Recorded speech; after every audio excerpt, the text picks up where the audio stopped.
Without any further ado, I want to thank you all for joining us here today. I'm Kyle Flynn. I'm the account manager here for the Platinum members at voices.com. And of course, this is the great Tommy Griffiths. And Tommy, if you want to introduce yourself, we can get rolling here. Sure. As Kyle said, I'm Tommy Griffiths. I've been a voiceover talent since I was 17 years old. And in fact, it's the only way I've ever earned a dime, for a paycheck, other than when I worked at Burger King when I was like 16 years old. Not that, but I've done it, and I've had great mentors, great teachers, which is really, really important. You can't just get into this and think, okay, because I've got a voice that people tend to comment about, I can do voiceover. You probably can, but you definitely need direction. So I was blessed. I was graced with having, some of you may have heard of the great Chuck Bloor in Hollywood, California. I just happened to get an internship at 17 years old.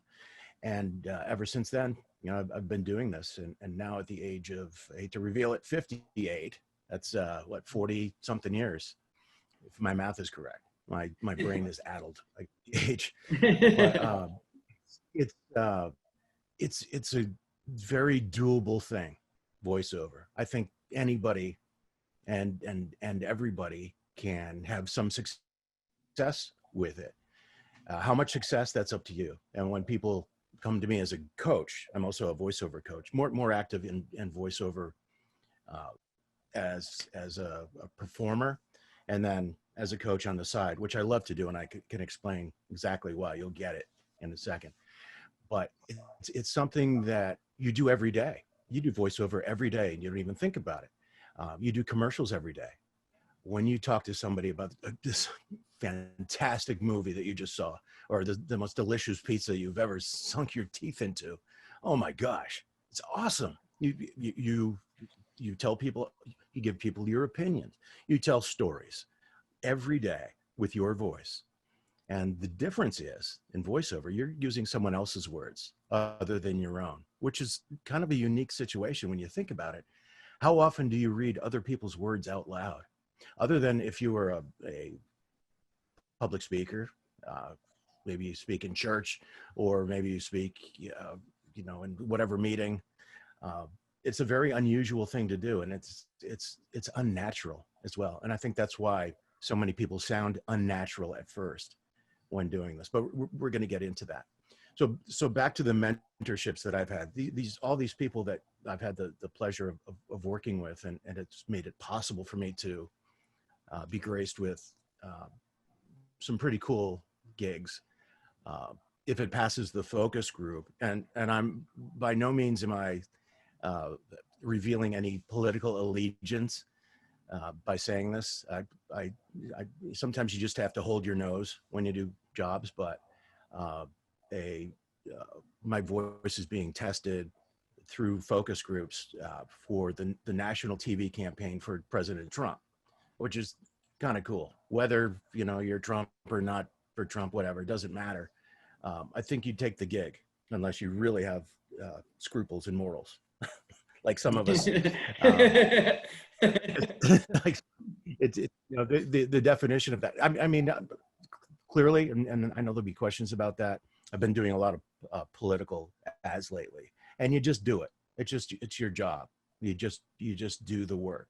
Like if you were a surgeon and a convicted bank robber, who shot up, comes into the emergency room, you're going to do your work. You're going to do your job, because that's what you do. Anyway, jobs like that, working for Coca-Cola, Chevy, Camaro. Just got done doing a bunch of work for the state of Maryland for their anti-drinking and driving campaigns.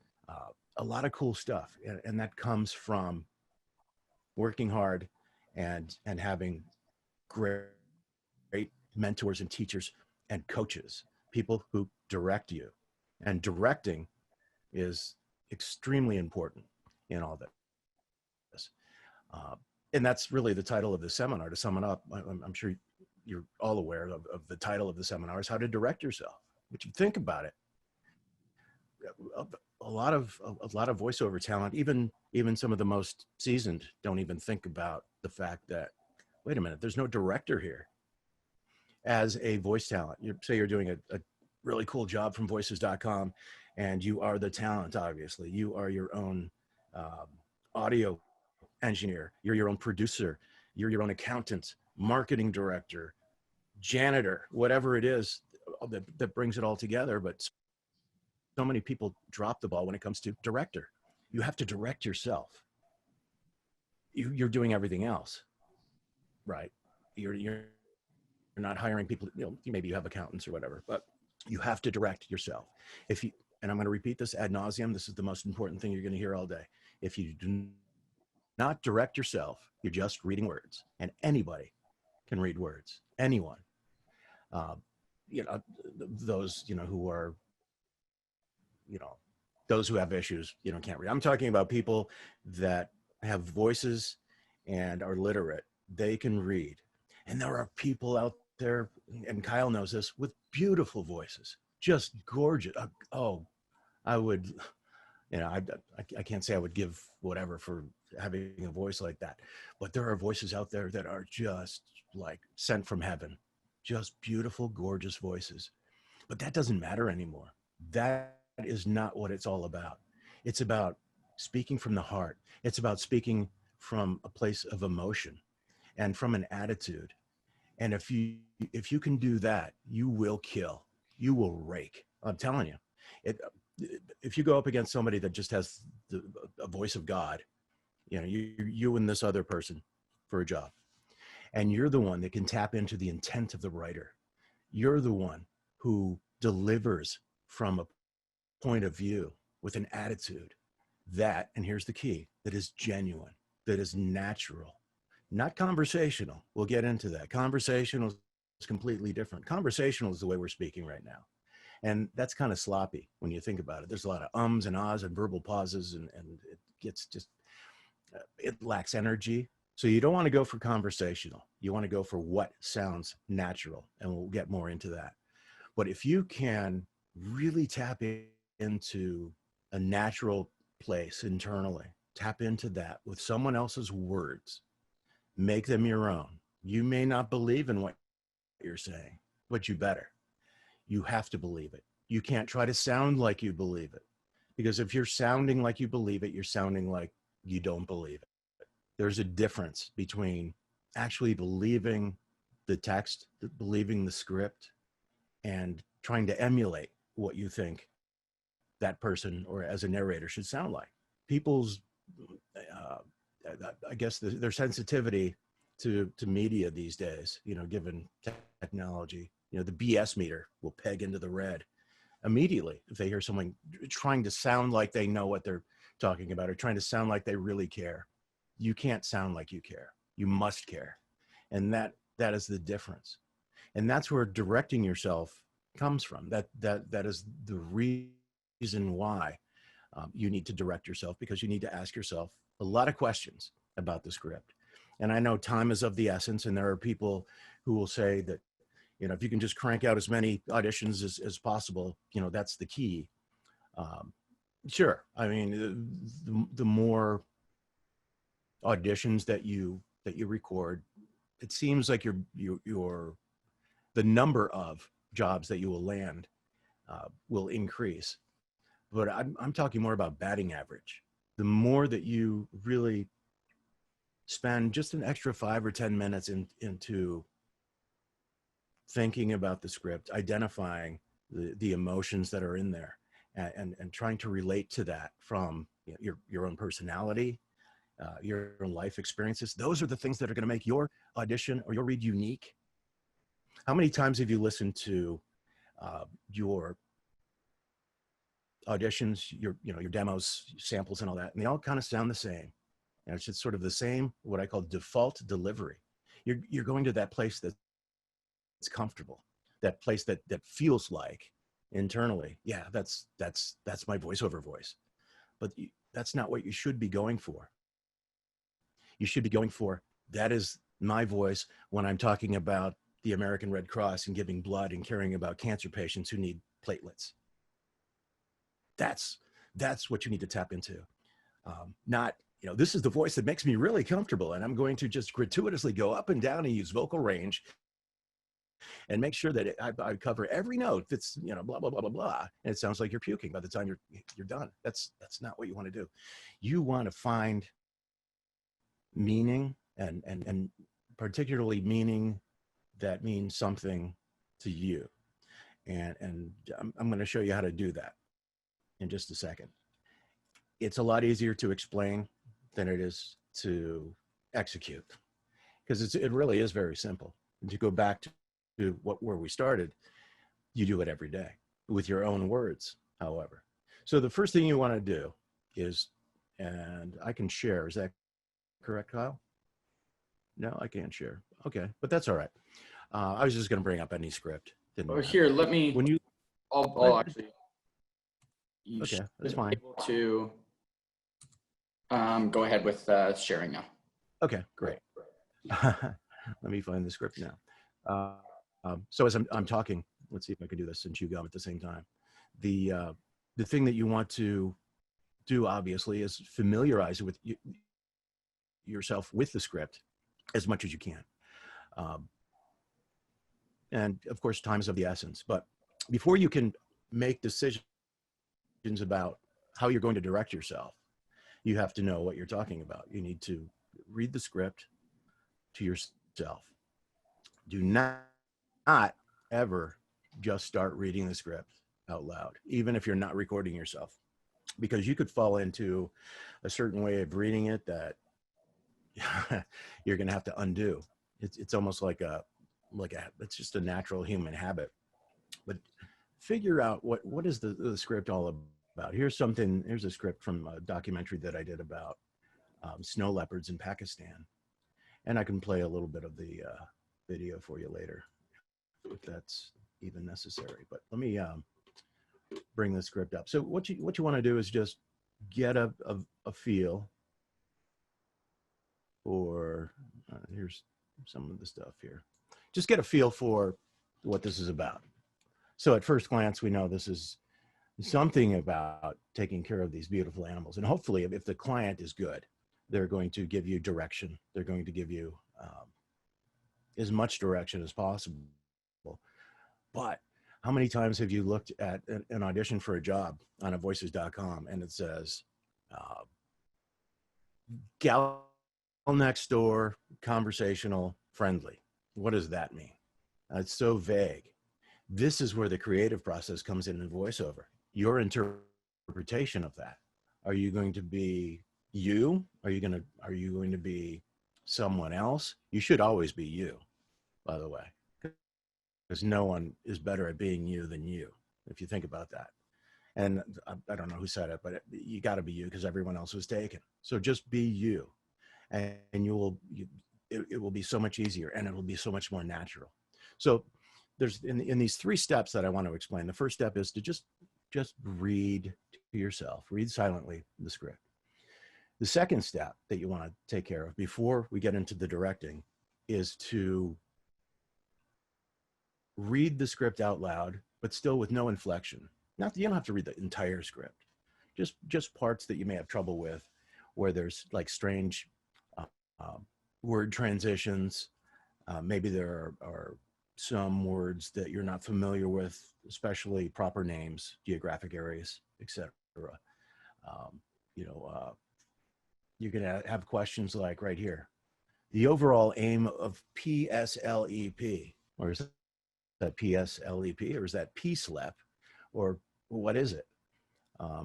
Fortunately, there were notes in the script that tell you it's PSLEP.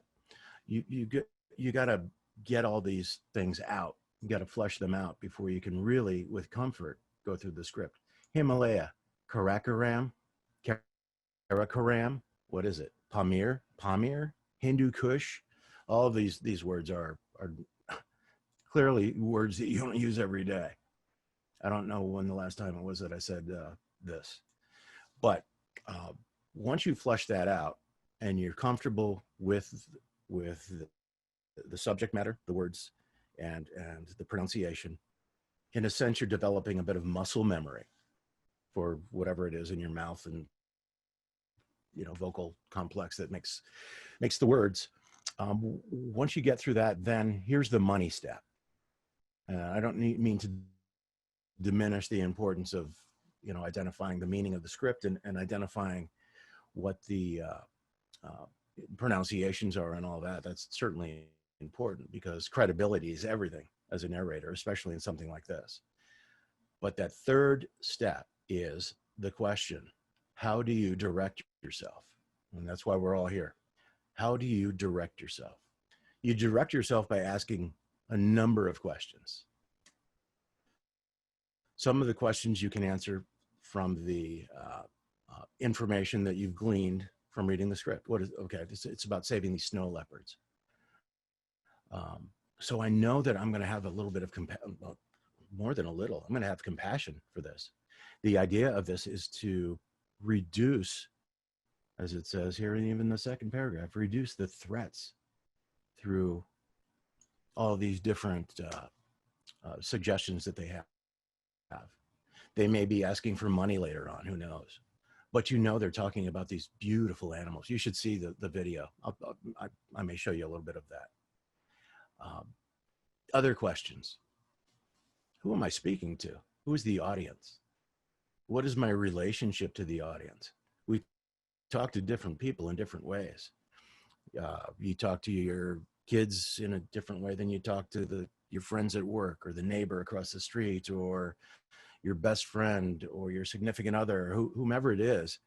We talk to different people in different ways. You can't just start throwing a delivery out there, as I said, the default delivery style, and hope it works. Now you have way more control than that. You can control your attitude. You can control the way that you're approaching the script and speaking to people who care about these animals.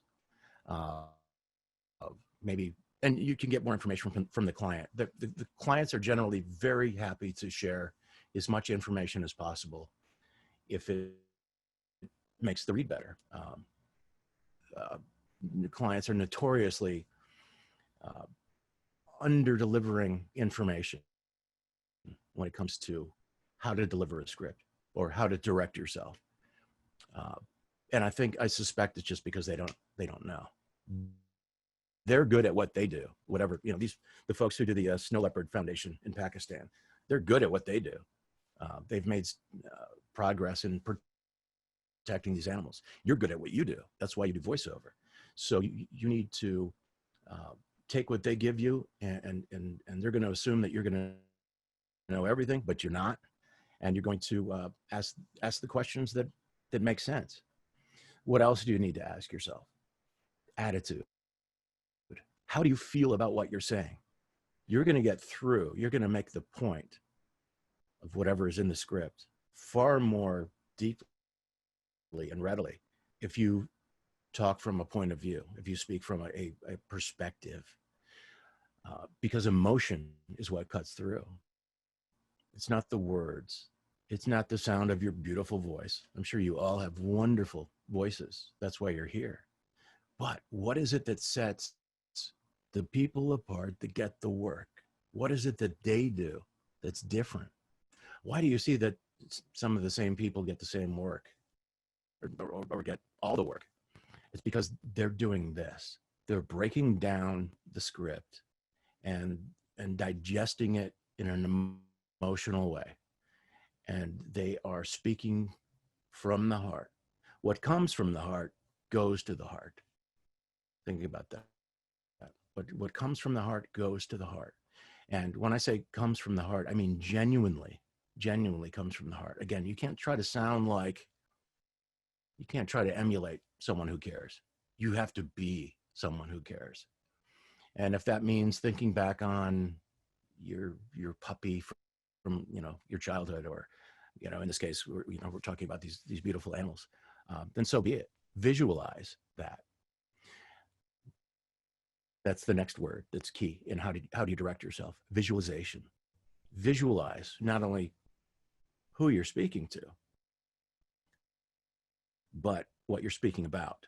Especially if, for example, this is a documentary, especially if there are visuals associated video, stills, whatever associated with the script. Visualize in your mind, in your mind's eye, what's on the screen. Visualize the people you're speaking to. And then in sort of an auditory way, with your mind's ear, if you can hear the music that is associated with the script, if you can hear the, if it's a sweeping orchestral philharmonic that is just beautiful strings and all, that's going to help you find your delivery. Or if it's, some upbeat, grungy metal kind of delivery, the music can really help. If you can get the opportunity, if you have the opportunity to hear the music that applies to the project, do it, because that'll help 100%. So all these things in that third step, how do you direct yourself? All of those questions, there are many more questions. The more specifically you are in asking those questions, the more specific you are in asking those questions, the better. The more unique your delivery is going to be, because it comes from you, it comes from within. So really take the time, even if it's just an extra 5 minutes per audition. If you take the time to do that, your batting average is going to go up. All right, so maybe you can't do your set goal of 20 auditions a day. Maybe it's only 15, but the odds are that you're going to get more work by doing fewer auditions, by using this sort of, I guess, step-by-step process. It is a process. Hang on one second. Every month for everything, including the air conditioner, which I can't find. Anyway, excuse the noise. So here's the thing about everything that I've just talked about. If you do not follow the direction that I just gave you and how to direct yourself, you're just reading these words and your default delivery in your go-to voiceover voice, and that usually won't cut it. You might get lucky. I've seen it happen. It's happened to me. But you're going to nail more jobs by thinking it out, by delivering from within, by visualizing and speaking to a specific person. Find someone in your life who cares about what you have to say, and talk to that person. Someone that you care about, someone that cares about you, someone that has the relationship with you to really focus on what you have to say. Do you ever notice when you're talking to somebody and they're just kind of just looking around because they're not interested, how much energy you lose when you speak? It's like, okay, this person doesn't give a flying rat's ass about what I have to say, so I don't care either. That's why you have to visualize someone that you know and that cares, and put yourself in that moment. You're almost like teleporting yourself into a scenario in which you're saying these words to someone. And we can talk a little bit about ramping up into the scenario, which is basically just ad-libbing into the script. And I can show you how to do that as well. So back to the basics of directing yourself. If you don't direct yourself, you're just saying words. You're just reading what's on the page. And chances are it's not going to work. Not going to work for you. So those are the basics of how to direct yourself. I don't know if we wanted to take any questions at all at this point, Kyle. Definitely. I think that works great. So guys, we are going to, and there was something I forgot to mention at the start. I know one question was directed towards that. So everybody who has registered for this webinar here will receive a link to it. As you guys can tell, it is being recorded. So about 24 hours after this is finished, you guys will get a link through an email in which you guys can then rewatch this. But as for questions more relating to the direction and what Tommy had covered there, feel free to go ahead and start asking away in the Q&A, and we'll be sure to go through all the questions that we can there. Okay. All right. So it looks like they're rolling in. They're coming in. So here, let's go through, see what we can find. We'll try to go through them one by one. So. Okay. Beautiful. I'm going to, at the same time, while you're finding questions, I'm going to find a couple of scripts that will be good. Let's see, here we go. This is a good one. That will be good examples for what we're talking about, because I know demonstrating it will work well. Okay, Kyle. So we have a question from Charles here. Can you ever get so specific in your step-by-step process that you start to change it into something that's just kind of overdone and overperformed? Yeah, you can always overperform. But if you are locked in on the message and you're visualizing someone who cares about what you're saying, it just like I said to begin with, you do this every day, just like I'm speaking. I really care about what I'm talking about. This is what I do. And I really want the folks who've been a part of this, and thank you for being here. I want you to succeed. And there's nothing more than I love than doing things like this. And then people come back and say, you know, I followed your steps and bam, I nailed a job, like right away. I care about that. And so therefore, the way I'm saying this is natural. So now if, let's say I go into doing a political ad for a candidate that I really don't care about, I really, like I said, I just hold my nose when I do those things.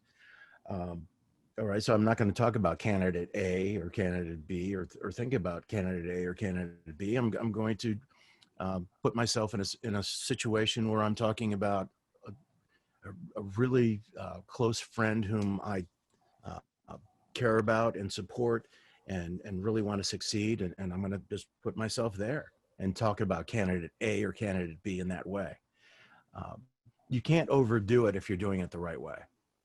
You can't you can overdo it with the emotions. There is a sweet spot, if that's what you're asking. I mean, vocally, you can go over the top. Oh my gosh, this guy is great. Or just really flat. And yeah, he's awesome. There is a sweet spot in between that you got to find. And by the way, the best way to do that is to record yourself and listen. That is a form of directing yourself. Record yourself and listen back. That's key. All right, everyone, be honest with yourselves. When you've told your coach or whomever that, yeah, I've been practicing voiceover, how many of us, raise your hands, go ahead, click the raise your hand thing, when you just sort of mumbled through a script. Okay, I practiced. That is not practicing. Practicing is recording yourself going, okay, you know what? I sound a little bit flat. So I'll just put a little bit more emotional energy into it. Or, you know, it's a little bit over the top. Maybe I'll just dial it down a little bit, or crank it up a little, 5% here. You know, I could really use this word to direct me. And we're going to talk about that here as well. Using the words to direct yourself. Words can direct you. Words have certain feelings or certain feels that they generate. And let me bring up this script here. This is a this is I think it's a Discovery Channel thing that I did whenever. All right, can you see the highlighted script for the Smoky Mountain Money show? Yes, it looks like we're all good. Yeah, showing the highlighted areas. Yep. Good. So here's the cold open. The cold open, by the way, just a quick aside, is pretty much the promo for the show that is part of the show. You know, when you're watching a TV program and then it without commercials goes right into the next program. The producers are trying to lure you in with the first 15, 20 seconds by saying, this is the greatest show you will ever see. Put the remote down and go, just forget that there's a remote. Watch this. So here's the thing about words directing you. I'm not really going to perform this. I'll just kind of go through the first 3 lines. By the way, this is about harvesting ginseng in North Carolina, which is where I happen to be right now in North Carolina. The folks of the Great Smoky Mountains have a saying: be careful careful what you take from the mountains, or the mountains will take you. Let me do line 4. Listen. In the heart of America's Southeast, in the wild and savage Smoky Mountains of North Carolina, for centuries, a tough breed of men and women have risked everything. So, words directing you to the word wild and savage, tough, risked. Those words have feelings. Not that they have personal feelings, but those words generate a feel. And to just read them as is, in the heart of America's Southeast, in the wild and savage Smoky Mountains of North Carolina. Some may think, okay, that's fine. But use the word. Wild generates a certain feel. Wild. So in the heart of America's Southeast, in the wild, and the word savage, savage, in the wild and savage Smoky Mountains of North Carolina. Right there, the words are telling me, they're like little Easter eggs you can crack open along the way that give you direction. They're gifts. For centuries, a tough breed of men and women have risked everything. For centuries, a tough breed of men and women have risked everything. Hear the difference between just saying tough and saying tough. When you say it, you got to mean it. You got to mean it. So that's just to explain what I mean by using words to direct you. It's a great, I don't know if you want to, it's a great way to game the system. It works well. For example, well, in line 2, be careful what you take from the mountains. There's a cautionary statement. Rather than be careful what you take from the mountains. No, you need to be careful what you take from the mountains. So again, words can direct you as well. All right, Kyle. Definitely. No, that was really great answer, and really happy that you went in depth and gave kind of some actual representations there, because I know that was actually one of the questions, if you could kind of perform a line or two just to show that difference. So great answer. We have our next question from Jack. He asked, how do you find meaning in a script that is really boring to you? It's probably exciting for someone out there, but did a voiceover yesterday that was extremely poorly written, and the copy was written very poorly. So I know you kind of touched on that in regards to, putting yourself in a place to get more connected with it by realizing, but if you want to dive in a little bit there. Sure. Well, as far as, let's start with the poorly written scripts. Quite often, and through no fault of their own, it's just the way it is. A lot of copy is written by people whose first language is not American English, or just North American English. And I have found, 99.9% of the time that clients who, can speak and write English decently, but would really like a better grip on how to articulate certain ideas, are generally pretty excited to get that kind of help. So if you can find a way that's not insulting or condescending to say, hey, this might be a better way to say this, brevity is genius. If we could just cut a few of these words out here, these unnecessary words, it would make more sense. Or this is just, the syntax of this it's kind of confusing. You may want to fix that. Generally, they appreciate it. So let's say we've weeded out the crappy scripts. Now we're talking about things. We're talking about the inverted chronosynclastic infundibulum system of the blah, blah, blah, blah, blah, blah within the petri dish of the bacteria-laden blah, blah, blah, whatever that is. We don't even know what that means. But if you can get a feel for kind of what it's about, it's a process, it's a system, whatever it is, and understand that there are people who really care about this, especially the client. Put your feet in the shoes of the client and just think, okay, if I'm paying me, this voiceover guy or girl, this voiceover gal, voiceover star, all this money to say these words, how would I want them said? Well, just be interested. That's all. Again, don't try to sound interested. Just find a scenario in your life and like I said, just kind of teleport yourself into that area. Just remove yourself from the the words of the script themselves, the words themselves from the script, and talk about something, or talk as if you're talking about something that you really care about. And you're going to find that works wonders. It takes practice. It takes practice. Ramping up into a script as well is going to help you be interested as well. And why do I say be interested? Well, in order to be interesting, in order to sound interesting, you must be interested.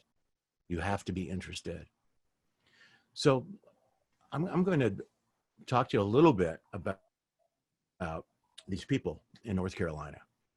And you won't believe the way they make money. I mean, they can make $10,000 in a day by harvesting this root. And it's just this dirty root when you pull it out of the ground that apparently people in the Far East find have great medicinal purposes and effects.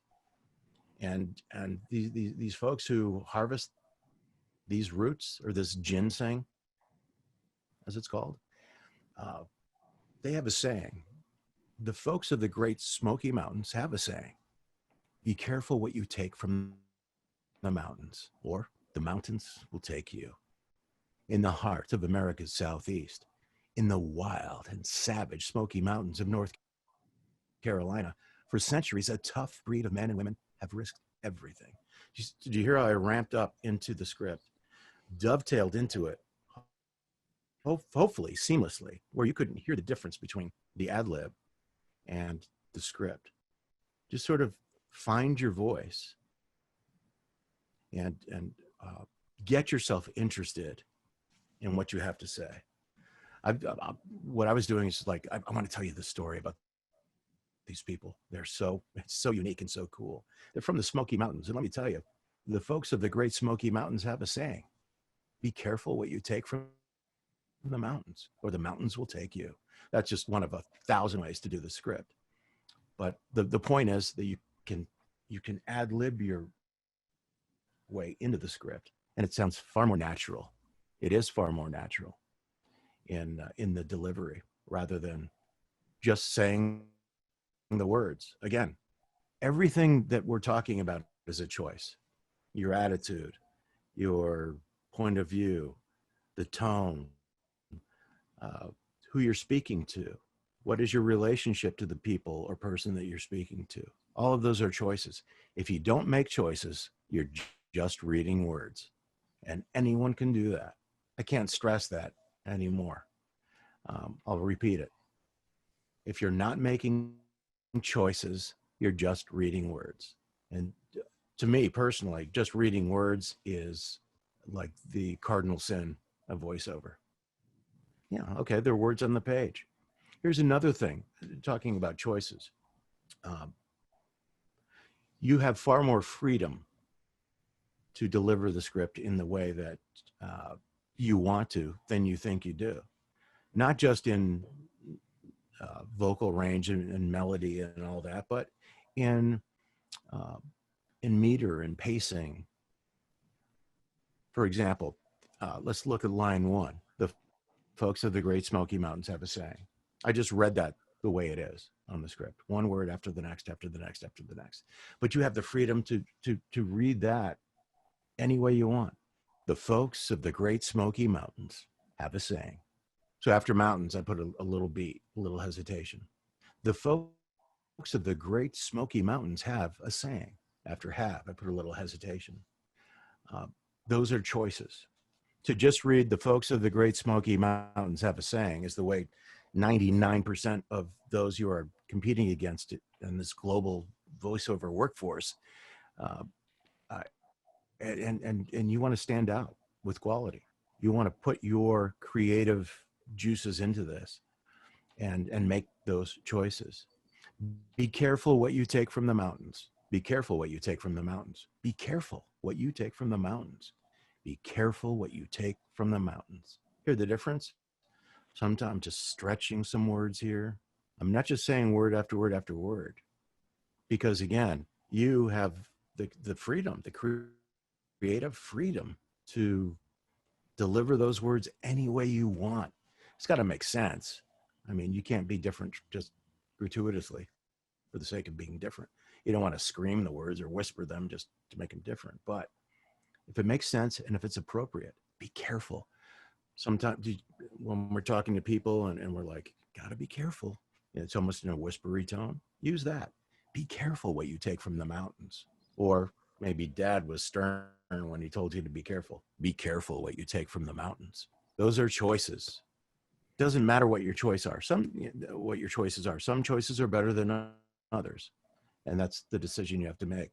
But make the choices. Otherwise, you're just reading words. Oh, that's great answers there, and some really good perspectives on just, how you can play with certain words and, to make a script honestly sound completely different from one read to another. It really can change a lot. So some great points there. This one's a little bit more general, but I will ask it because I know, there are many people that struggle with this. Jolie's asked, how do you try to not sound as much like an announcer if you have typically an announcery type voice?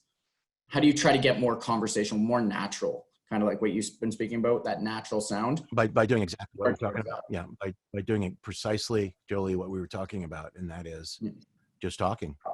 Really, when you look at things, you're just talking to people. That's all. You're telling a story. The point of this isn't to get from the first word in this narrative to the last word and get through it. But the point is to communicate a message, just like you do every day. I'm sure when you are, Jolie, speaking to whomever during the day and telling them about this great movie you saw, or telling a story about these. Oh, did you hear about these people that live in the mountains in North Carolina? They have this saying, and you just tell the story, visualizing and making those choices is going to keep you from sounding announcery. It takes work. A lot of the deliveries, the default delivery, which some would call it an announcer voice, just comes from habit, and you have to divest yourself from that habit. You just got to do away with it and practice this. Practice the ramp ups, the ad-libbing, from one thought to the next. Let me try to bring up another one. If you want to grab another question, Kyle. Definitely. While I do this. Sorry, just going through some. No problem. We have so many.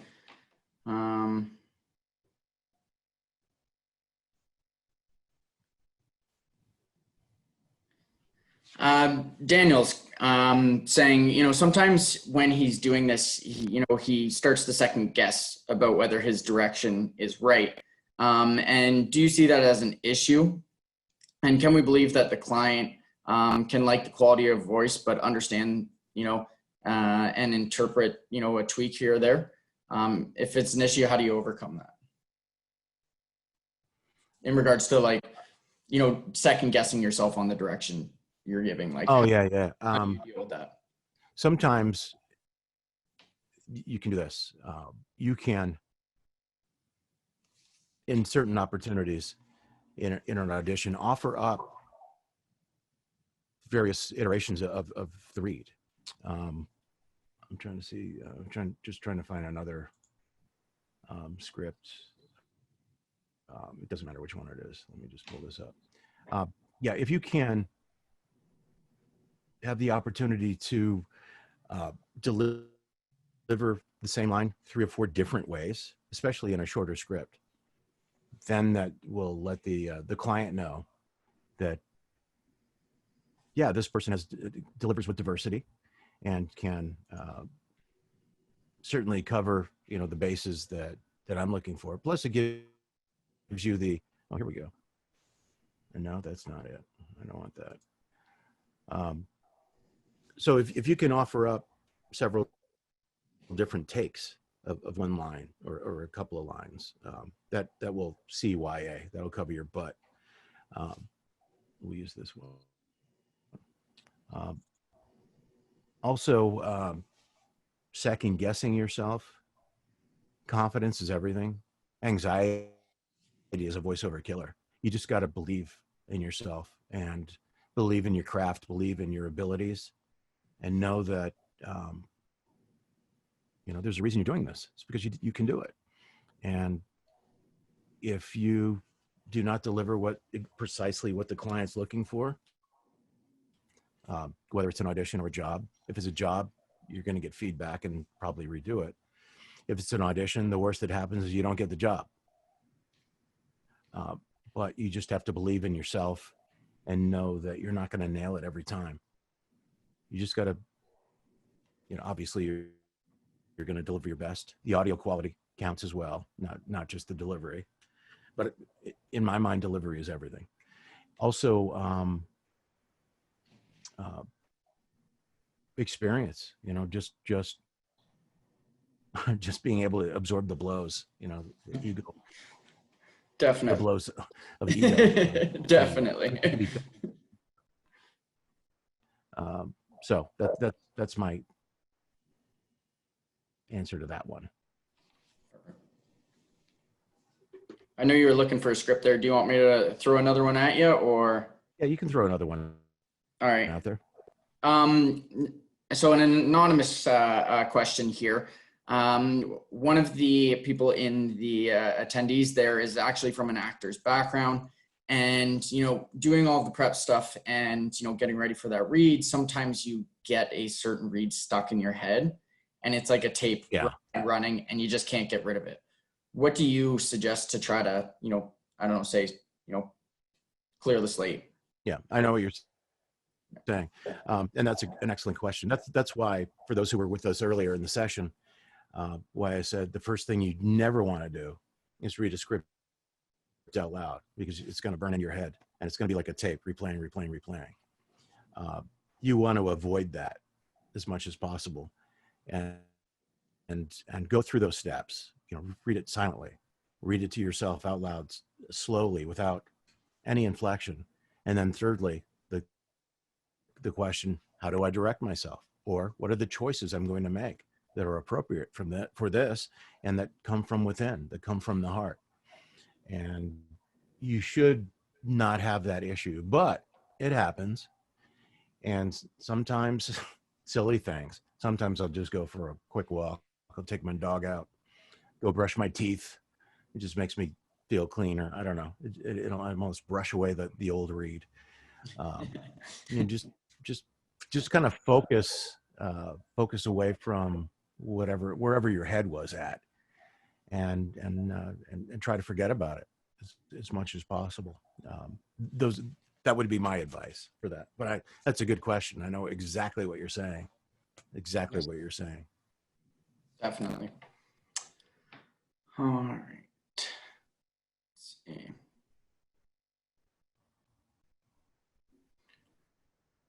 So on a site like voices.com, where they kind of present the information and you're putting your audition forward without having the opportunity to ask more questions, do you often cover 2 reads, or will you do a couple reads yourself, listen back, and decide what the best one to go with? What's your typical process on that?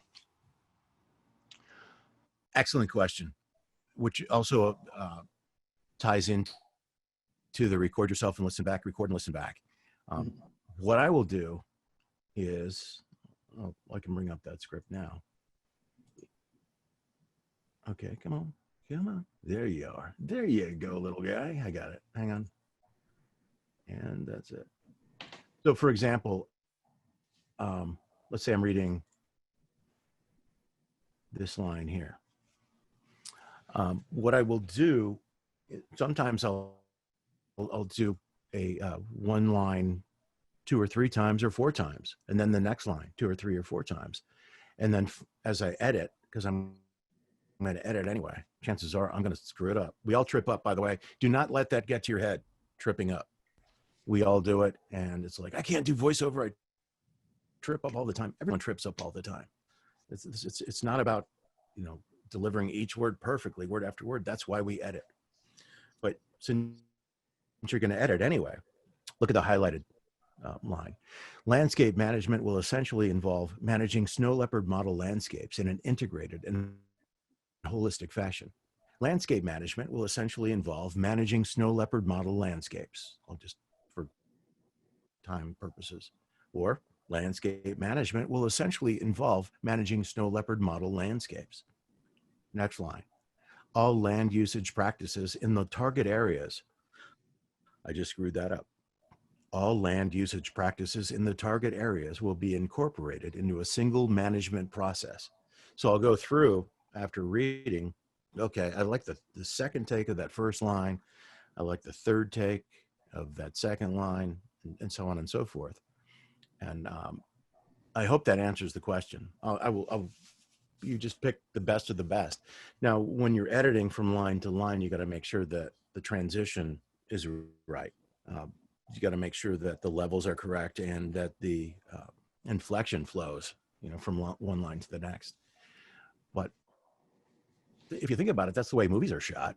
They don't just shoot the whole movie from beginning to end and say, okay, let's do it again. Let's do it again. No, they do it line by line, shot by shot. And there's no reason why you can't do that with voiceover, especially with audio editing. It's so quick. It's like boom, boom, boom, boom, boom. And if you can teach yourself to edit efficiently, you're going to be very successful with this sort of thing. Definitely. There's no reason why you have to go from beginning to end and expect it to be perfect. No, cut yourself some slack and slow down. Everyone goes way too fast. Just slow down. There's no rush from one line to the next.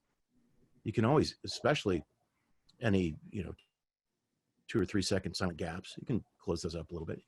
You can put a little bit more connective tissue between some words with an edit. There's no reason to put that sort of pressure on yourself when you don't have to, when you can edit. So keep that in mind as well. Definitely.